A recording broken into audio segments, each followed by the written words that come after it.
Atlanta Now and Then. Mr. and Mrs. Ono learned some history of Atlanta from Mr. Yoshida. We're arriving in Atlanta soon. When we went to the Bahamas in March, we couldn't get non-stop flight tickets and came back via Atlanta. Yes, I remember. Atlanta always reminds me of the movie Gone with the Wind. I watched that movie starring Vivien Leigh and Clark Gable for the first time when I was in junior high. I loved the grandeur of it. And of course, Scarlett's strong character.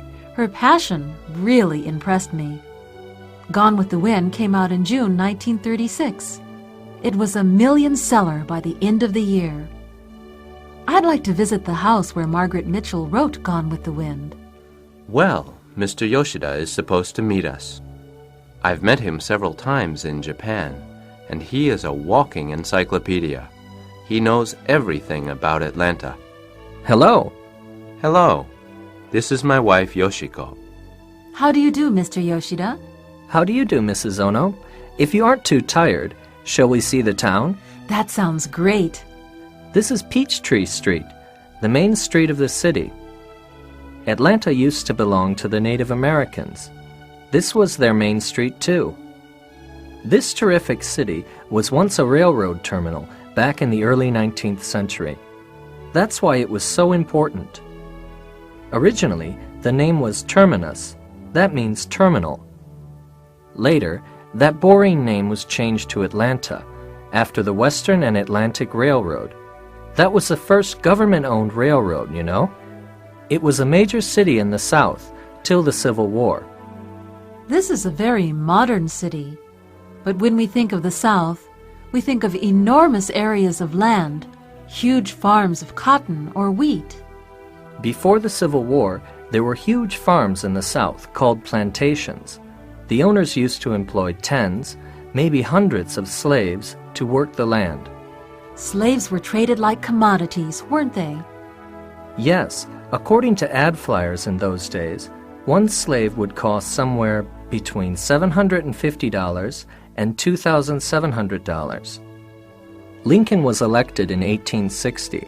The Southern states opposed his policies and ideas, so they split with the federal government.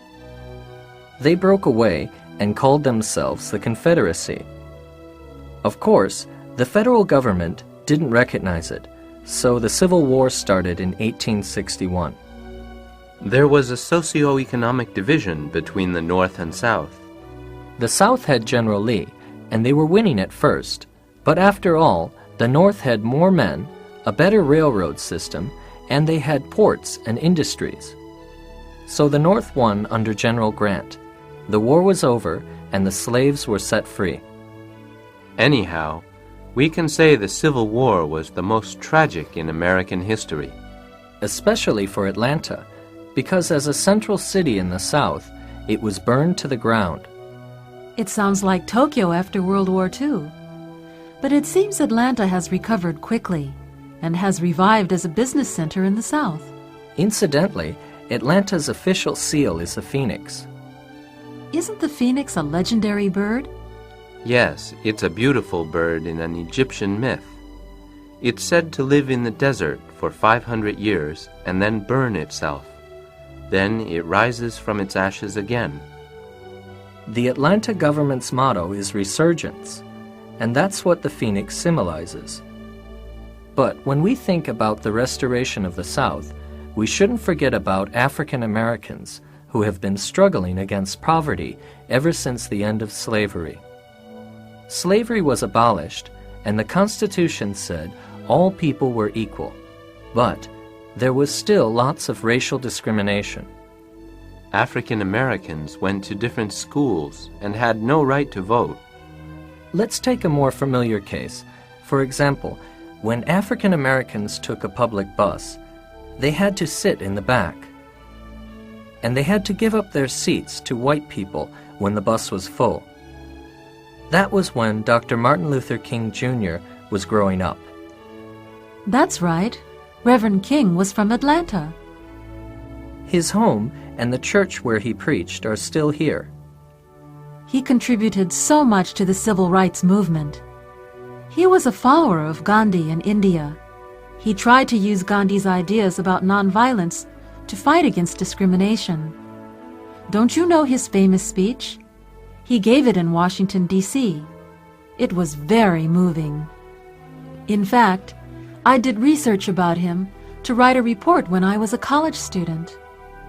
I have a dream. Someday white and black children will go to school hand in hand. I have a dream. Someday. I still remember clearly the refrain, I have a dream. Unfortunately, he was assassinated when he was 39. He's probably buried somewhere in Atlanta. Well, civil rights workers have won several battles. Recently, African Americans have been elected to several political offices nationwide. True, but racial discrimination is still one of the most serious problems in America. It won't be solved easily. Even though America has implemented numerous anti-discrimination laws, it will be up to each individual to stop racism.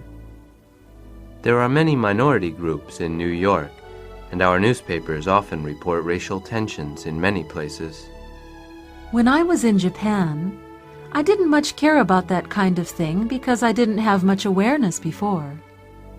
Especially because I was a housewife and busy with my own life, social issues seemed far away from my world. But now that we're in America, I am much more aware of racism and discrimination which exists here as well as in Japan and around the world. Oh, Mrs. Ono, America has opened your eyes.